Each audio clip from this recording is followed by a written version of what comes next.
ici on avait des décomposeurs.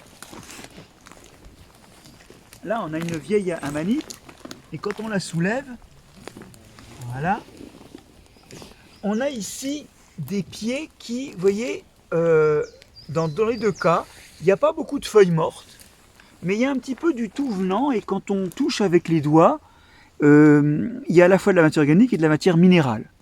C'est-à-dire qu'ils n'ont pas un lien spécialement aux feuilles mortes.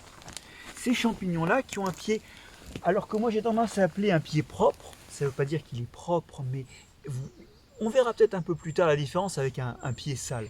Ces pieds-là montrent que le mycélium, bien sûr, il est présent autour du pied et il va agréger un certain nombre de morceaux, mais il agrège le tout venant. Il n'est pas installé pour manger.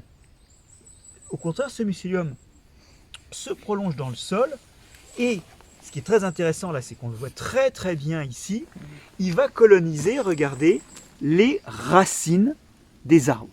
Et là, on a une racine qui était juste sous l'amanite et où on a le cotonnage blanc du mycélium de l'amanite qui est autour de certaines des racines. Ça s'appelle une mycorhize, ça, cette association entre les racines donc, des arbres ou d'autres plantes et les champignons. Et c'est quelque chose qui est très important à la fois pour les champignons et pour les arbres.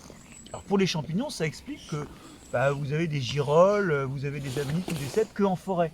Et que malheureusement, on ne sache pas les cultiver. Parce qu'en fait, c'est comme ça que se nourrissent ces champignons-là. Ils sont installés sur les racines et ils reçoivent des sucres de l'arbre.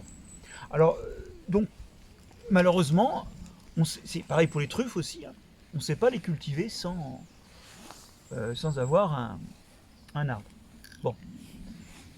Et puis, pour les arbres, c'est vital parce qu'ils en ont à tout prix besoin. On sait que finalement, tous les arbres qui poussent autour de nous, si vous les mettez dans un sol complètement stérilisé, ils ne poussent pas ou ils poussent mal.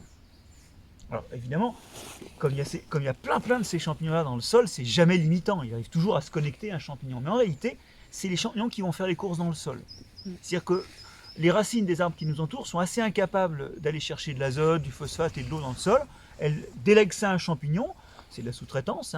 Le champignon fait des filaments qui prolongent la racine bien plus loin, pour un coût beaucoup moindre, parce que les filaments, on s'en souvient, sont microscopiques, alors que la plus petite des racines, elle fait quand même, allez, un centième de millimètre au moins. Donc ça coûte beaucoup moins cher de faire des filaments, et cette sous-traitance fait qu'en réalité, depuis des centaines de millions d'années, ces arbres s'appuient sur des champignons, et donc, ne savent plus exploiter les sols eux-mêmes. Une fois de plus, c'est pas grave, puisque dans ces sols, il y a toujours ces champignons, mais ces champignons-là, qui forment des mycorhizes, c'est quand même les 2/3 des champignons forestiers. Alors attention, c'est les 2/3 des champignons qu'on ramasse en forêt, mais pas n'importe quand.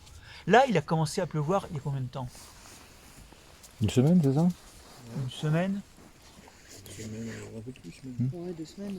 2 semaines, 15 jours. Je sais pas. Donc là, l'eau rentre dans le sol et elle va d'abord finalement humecter le bois mort, les feuilles mortes. Et elle va surtout favoriser le développement du mycélium et donc des fructifications, les parties charnues et visibles à l'œil nu, des champignons qui mangent de la matière morte. Ce n'est que plus tard qu'elle arrive plus en profondeur, là où il y a beaucoup de racines, et donc c'est un peu plus tard en saison qu'on voit vraiment le pic des champignons mycorhiziens. Alors d'abord, c'est bête pour nous, parce que ça veut dire qu'on ne va pas ramener de girolles et de cèpes aujourd'hui. Un mot de la